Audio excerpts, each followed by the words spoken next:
Pernah nggak sih ngerasa gaji itu cuma numpang lewat doang? Rasanya baru kemarin gajian, tahu-tahu dompet udah tipis lagi.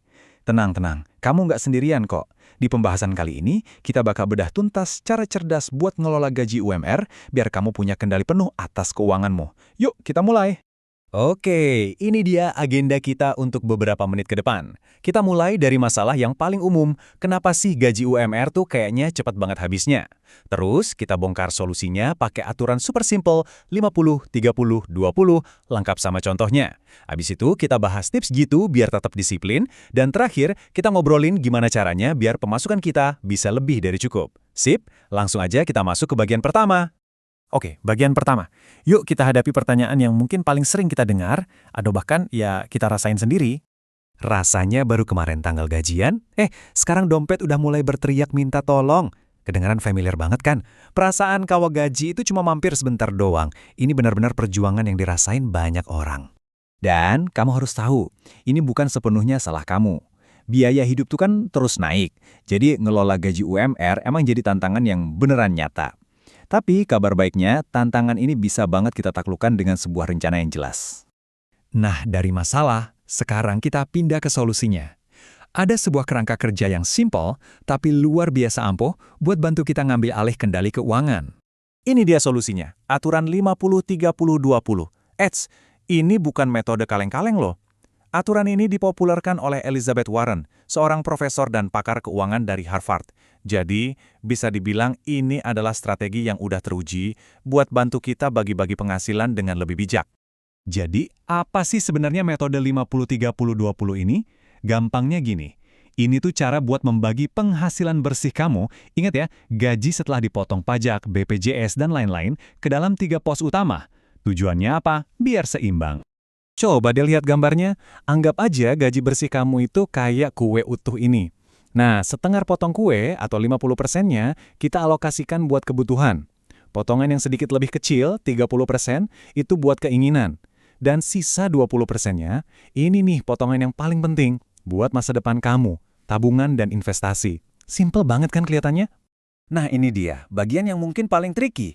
Jujur sama diri sendiri, buat bedain mana kebutuhan dan mana keinginan. Kebutuhan itu hal-hal yang kalau nggak dipenuhi, hidup jadi susah. Contohnya yang di kiri tuh, bayar kos, makan, transportasi, tagihan. Kalau keinginan, ya yang di kanan, nongkrong, langganan Netflix, beli baju baru, hal-hal yang sebenarnya bisa ditunda. Coba deh ingat-ingat pengeluaranmu bulan lalu lebih banyak lari kemana. Jujur di sini tuh kunci utamanya. Oke, teorinya udah dapat. Sekarang, mari kita lihat gimana aturan ini bekerja dalam praktek. Pakai angka yang beneran, biar lebih kebayang. Kita ambil contoh aja ya, misalnya gaji bersih kamu 5 juta rupiah sebulan, coba lihat tabel ini. Setengahnya, yaitu 2,5 juta rupiah, itu buat kebutuhan pokok. Terus, 1,5 juta rupiah buat keinginan. Jadi masih ada dong budget buat hiburan, dan yang paling krusial, 1 juta rupiah langsung diamankan buat tabungan dan investasi. Kelihatan kan? Dengan begini, semua pos jadi jauh lebih jelas dan terkendali. Bikin anggaran itu satu hal, tapi nerapinnya secara konsisten itu tantangan yang sesungguhnya. Jadi gimana dong caranya biar kita bisa tetap disiplin sama budget yang udah dibuat? Kuncinya itu bukan cuma niat, tapi bikin sistem. Pertama, jurus paling ampuh, otomatisasi. Begitu gajian, langsung setel transfer otomatis 20% ke rekening tabungan terpisah. Anggap aja uang itu nggak pernah ada. Kedua, catat pengeluaran. Ini bakal ngebuka mata kamu banget soal kemana aja uangmu lari. Ketiga, evaluasi tiap akhir bulan. Dan terakhir, kalau memungkinkan, pisahkan rekening. Satu buat harian, satu buat nabung.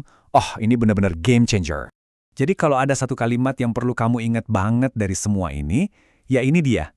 Sisihkan di awal, bukan menyisakan di akhir. Kamu harus bayar diri kamu sendiri dulu, sebelum bayar yang lain-lain. Ini perubahan pola pikir yang paling mendasar. Oke, ngelola gaji UMR itu langkah awal yang keren banget. Sekarang, yuk kita naik ke level berikutnya. Gimana caranya biar kondisi keuangan kita bisa tumbuh dari yang tadinya stabil jadi lebih sejahtera? Gini deh, kalau bikin anggaran itu ibaratnya kita lagi bertahan, nah meningkatkan pemasukan itu strategi kita buat menyerang.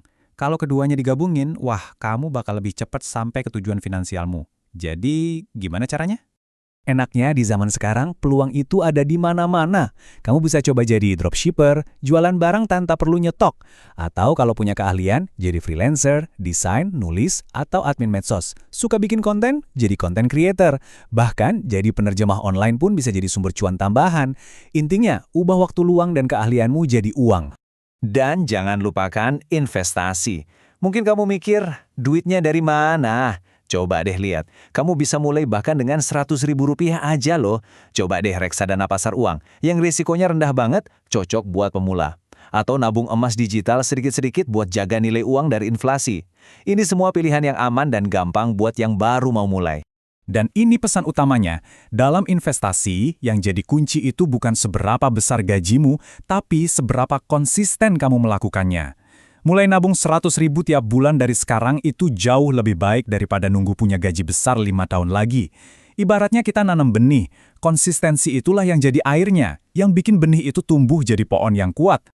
Jadi, pada akhirnya, coba deh lihat anggaran itu bukan sebagai rantai yang mengekang, tapi sebagai sebuah kunci yang ngasih kamu kekuatan. Sebuah alat buat membuka pintu menuju masa depan finansial yang lebih cerah. Pertanyaannya sekarang, apa kamu siap buat mulai menggunakan kunci itu?